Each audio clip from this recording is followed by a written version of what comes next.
कहानी की शुरुआत होती है खबर से जिसमें बताया जाता है कि एक विशाल उल्का पृथ्वी की ओर तेजी से बढ़ रही है और किसी भी समय धरती को नष्ट कर सकती है। दुनिया भर में अफरा तफरी मच चुकी है। वैज्ञानिक उल्का को रोकने के लिए हर संभव प्रयास कर रहे हैं, लेकिन समय तेजी से हाथ से निकल रहा है। इसी बीच हम देखते हैं मैडी और जियाओ को, जो एक बड़ी कंपनी में काम करते हैं। कंपनी ने जो है अपने कर्मचारियों के लिए एक विशेष ट्रिप का आयोजन किया है और इसी वजह से वो समुद्र की यात्रा पर है। मैडी, जो हमेशा से एक साधारण जीवन जीता रहा है, आज बेहद उत्साहित है क्योंकि उसने कई सालों बाद एक लॉटरी खरीदी थी। उसे पूरा भरोसा है कि वो इस बार इसे जरूर जीतेगा। इस उत्साह के बीच सभी कर्मचारी इकट्ठा होते हैं और कंपनी का प्रेसिडेंट खुशी की एक और वजह लेकर आता है। वो घोषणा करता है कि कंपनी के शेयर आसमान छू रहे हैं और इसी के चलते सभी एम्प्लॉय की सैलरी में 10% की बढ़ोतरी की जा रही है। इस घोषणा से सभी कर्मचारी यानी एम्प्लॉय खुश हो जाते हैं। हालांकि इस खुशी के माहौल के बीच मैडी का उत्साह कुछ अलग स्तर पर है। असल में उसने उस लॉटरी टिकट पर 60 मिलियन युआन जीत लिए हैं,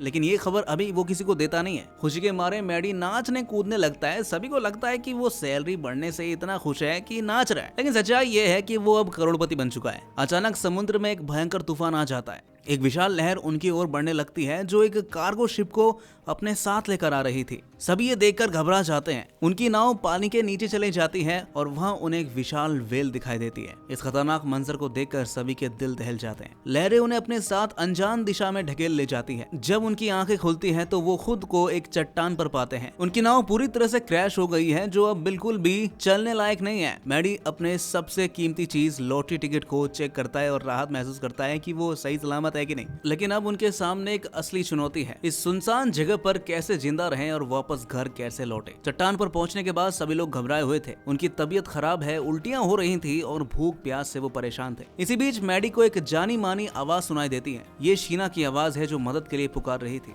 मैडी बिना समय गवाए उसकी मदद के लिए दौड़ता है। जंगल में उसे शीना दिखाई देती है जिसका पैर एक बड़े पत्थर के नीचे फंसा हुआ है। मैडी पत्थर हटाकर शीना को बाहर निकालता है। इसी दौरान प्रोफेसर बिल, जो उनके साथ यात्रा पर थे, सभी को बताते हैं कि उन्होंने न्यूज में सुना था कि एक विशाल उल्का पृथ्वी की ओर आ रही है। वो कहता है कि हो सकता है कि अब तक उसने काफी कुछ नष्ट कर दिया होगा। हालांकि किसी को भी उसकी बातों पर यकीन नहीं होता। मैडी, जो अपनी लॉटरी जीतने की खुशी में सभी के सामने कहता है कि वो इतनी जल्दी मरना नहीं चाहता। वो कहता है कि अभी उसने अमीर बनने का स्वाद भी नहीं चखा यार, और वो जल्दी से जल्दी घर भी लौटना चाहता है। प्रोफेसर की बातों को अनसुना करते हुए मैडी कहता है कि उन्हें किसी भी तरह से इमरजेंसी सिग्नल देना होगा ताकि कोई उन्हें बचाने आए। लेकिन अभी आसमान में काले बादल छा जाते हैं और बारिश शुरू हो जाती है। बारिश से बचने के लिए सभी लोग पास के एक बड़े पत्थर के नीचे जाकर छिप जाते हैं। अगली सुबह रिक, जो इस समूह में सबसे साहसी और अनुभवी लगता है, सभी को जंगल में ले जाता है। जंगल में उन्हें एक बड़ा पेड़ दिखाई देता है जिसमें कुछ फल लटके हुए थे। हालांकि वहाँ किसी को पेड़ पर चढ़ना नहीं आता। रिक अपनी ताकत और हिम्मत दिखाते हुए पेड़ पर चढ़ता है और फलों को तोड़कर नीचे लाता है।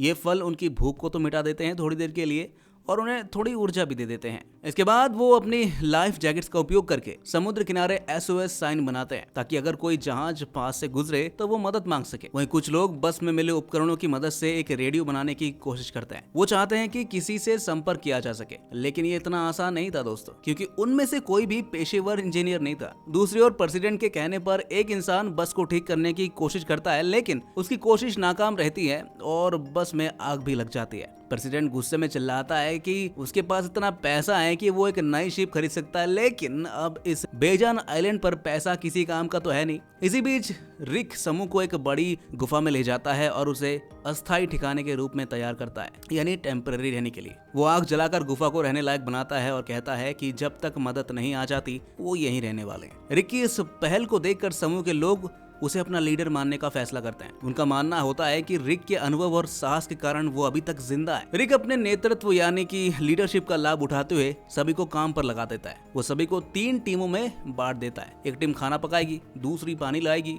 और तीसरी जंगल से खाना इकट्ठा करेगी। शुरुआत में ये व्यवस्था सभी को उचित लगती है, लेकिन धीरे धीरे रिक अपनी लीडरशिप का दुरुपयोग करने लगता है। वो अपने आदेशों को कठोरता से लागू करता है और किसी भी गलती पर सख्त सजा देने की धमकी भी देता है। मैडी, जो हमेशा नियमों से बंधा नहीं रहना चाहता, रिक के आदेशों को नजरअंदाज करते हुए अकेले जंगल में चला जाता है। ये देखकर रिक गुस्से से आग बबूला हो जाता है और उसे सबक सिखाने की ठान लेता है। वो मैडी को पकड़कर पेड़ से उल्टा लटका देता है और बाकी समूह को चेतावनी देता है कि अगर किसी ने उसके नियमों का उल्लंघन किया तो उसे भी इसी तरह सजा मिलेगी। जियाओ जो अपने भाई की इस हालत से परेशान है, रात को चुपके से मैडी को पेड़ से उतारता है। दोनों भाई इस तानाशाही से तंग आ चुके थे और फैसला करते हैं कि वो इस जंगल से निकलने की कोशिश करेंगे। उन्होंने पहले से एक छोटी सी राफ्ट बनाई थी और अगले दिन सुबह इसे इस्तेमाल करके भागने की योजना बनाते हैं। सुबह होते ही मैडी शीना से कहता है कि वो भी उनके साथ चले, लेकिन शीना मना कर देती है। वो उसे समझाने की कोशिश करती है कि इतनी छोटी नाव में समुद्र पार करना पॉसिबल तो है नहीं और साथ ही साथ ये खतरनाक भी हो सकता है। मैडी अपने भावनाओं को छिपा नहीं पाता और कहता है कि उसने ये लॉटरी टिकट सिर्फ उसके लिए खरीदी थी ताकि वो दोनों मिलकर एक बेहतरीन जीवन जी सके।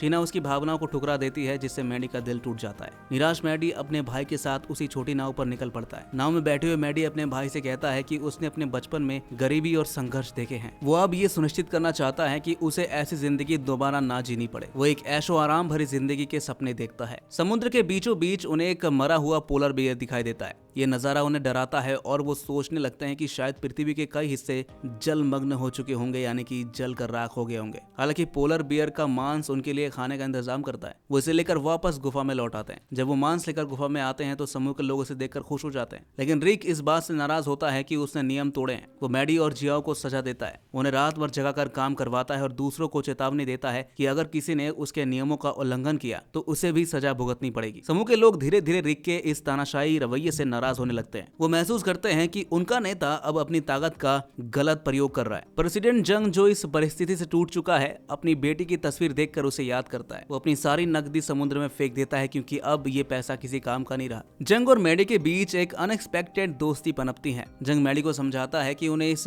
आइलैंड से बाहर निकलने का रास्ता खोजना होगा। जंग और मैडी गुफा में लौटकर बाकी लोगों को बताते हैं कि पृथ्वी शायद पूरी तरह से नष्ट हो चुकी है। वो कहता है कि हो सकता है कि वो इस धरती पर बचे हुए आखिरी इंसान भी हो। ये सुनकर रिक को बहुत गुस्सा आता है और कहता है कि जो लोग जंग की बातों पर यकीन करते हैं वो उसकी गुफा छोड़ सकते हैं। लोगों के विचार अब अलग अलग हो जाते हैं और समूह दो हिस्सों में बढ़ जाती है। एक गुट जंग और मैडी के साथ होता है, जबकि दूसरा गुट शीना, प्रोफेसर और रिक के साथ रहता है। जंग का गुट चलते चलते एक टूटी हुई शिप तक पहुंचता है। शिप के अंदर उन्हें पेट्रोल, मछली पकड़ने के जाल, बैटरियां और कई अन्य संसाधन मिलते हैं। जंग इस शिप को अपना नया घर बनाने का फैसला करता है। वो समूह को एक नई व्यवस्था का प्रस्ताव देता है। अब से सभी सामानों की खरीदारी एक नई करेंसी से होगी, जिसे आताश के पत्तों के रूप में इस्तेमाल किया जाएगा। ये व्यवस्था जंग के गुट को ठीक लगती है, लेकिन रिक और उसके साथियों को पसंद नहीं आती। जंग की शक्ति और नियंत्रण देखकर रिक अपने लोगों के साथ शिप छोड़कर चला जाता है। मैडी जो अभी भी अपने घर लौटने के सपने देख रहा था, जंग को याद दिलाता है कि उनका असली मकसद यहाँ नहीं रहना है बल्कि वापस लौटना है। हालांकि जंग अब अपनी असली मंशा दिखाता है। वो कहता है कि वो कभी नहीं जाने वाला और इस शिप को एक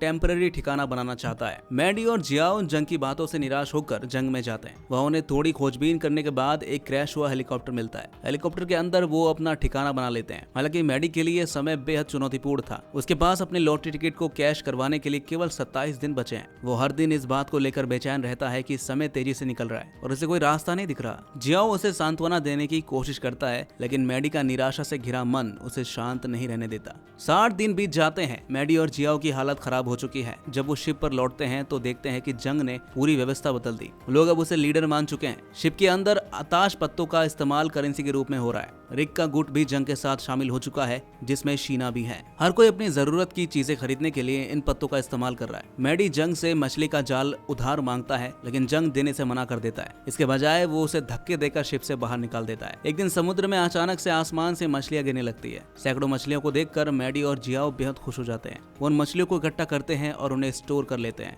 मैडी के दिमाग में एक योजना आती है। वो इन मछलियों को बेचकर सामान जुटाने और करेंसी हासिल करने की योजना बनाता है। जियाओ भी इस योजना को सही मानता है। दोनों भाई रिक और जंग के गुटों के पास जाकर मछलियां बेचते हैं। मछलियों को लेकर दोनों गुटों में होड़ मच जाती है। इस तरह मैडी और जियाओ धीरे धीरे अपने व्यापार से मजबूत होने लगते हैं। मछलियों की बिक्री से हुए लाभ ने मैडी और जियाओ को मजबूत बना दिया है। अब लोग उन्हें लीडर मानने लगते हैं। समूह में उनकी लोकप्रियता बढ़ने लगती है। मैडी सुझाव देता है कि उन्हें अब एक नए आइलैंड की खोज करनी चाहिए जहां इंसान हो और उनसे मदद मिल सके, लेकिन जंग इस बात को सिरे से खारिज कर देता है। वो कहता है कि यह धरती का आखिरी हिस्सा हो सकता है।